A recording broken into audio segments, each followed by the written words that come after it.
पुण्यामध्ये जीबीएसचा वाढता धोका आहे तरी सुद्धा केंद्रीय पथकाचा अहवाल आतापर्यंत आलेला नाहीये।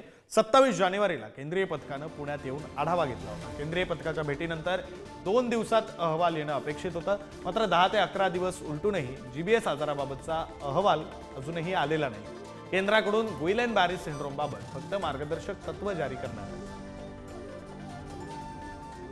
अनेक गोष्टी सुरू आहेत, अनेक डेव्हलपमेंट सुरू आहेत। सर, कुठे ना कुठे जीबीएसला घेऊन अनेक डेव्हलपमेंट सुरू आहेत, अनेक गोष्टी होतात। केंद्रीय पथक सुद्धा आलं होतं, काय सांगाल?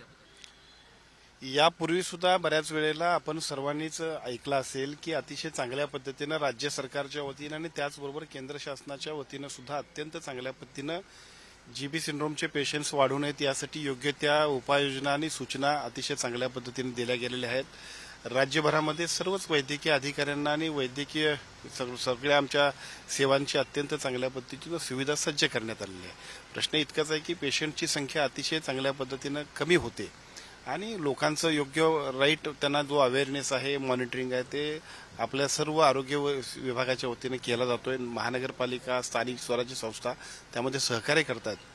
जो पुण्यामधला पेशंटचा मधल्या टप्प्यात वाढलेला जो एकूण सगळा आकडा होता तो संपूर्ण आकडा आता कमी आलेला आहे। पुण्यामध्ये सुद्धा स्थिती नियंत्रणात आलेली आहे आणि रुटीनमधले पेशंट्स हे सगळीकडेच वाढतात, ते का आज नाही, सगळेच पेशंट्स जे आहेत ते रुटीनमध्ये जे वाढतात त्याच्याबद्दल सुद्धा अतिशय चांगल्या पद्धतीने केंद्र शासनाच्या वतीनं आणि राज्य शासनाच्या वतीनं जे चाललेलं काम आहे त्याच्यासाठी योग्य अशा पद्धतीची एसओपी आपण जाहीर केलेली आहे। सर, कुठे ना कुठे मार्गदर्शन दिलं जातात, पण अहवाल अजून आला नाहीये असा प्रश्न निर्माण होतो। याचा काही अहवाल दररोज येतोय, किती पेशंट्स आहेत याच्याबद्दल आरोग्य विभागाच्या वतीनं सर्वांनाच माहिती दिली जाते आणि याच्यामध्ये दडवण्यासारखं काहीच नाही।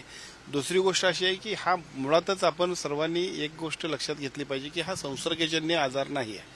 कोरोनाच्या मुळे लोकांच्या मनामध्ये जी काही भीती तयार झाली त्यामुळे प्रत्येक गोष्टीबद्दल लोक गरजेपेक्षा जास्त अधिक काळजी घेत आहेत। हाच एक आपल्या सगळ्यांच्यासाठी थोडा काळजीचा विषय असं म्हणायला हरकत नाही। त्यामुळे माझी आपल्या वतीने विनंती इतकीच आहे की फक्त आपली काळजी, प्रतिकारशक्ती वाढवणं आणि डॉक्टरांचा योग्य तो सल्ला घेऊन आपण सगळ्यांनी अतिशय चांगल्या पद्धतीनं काम करावं, बस।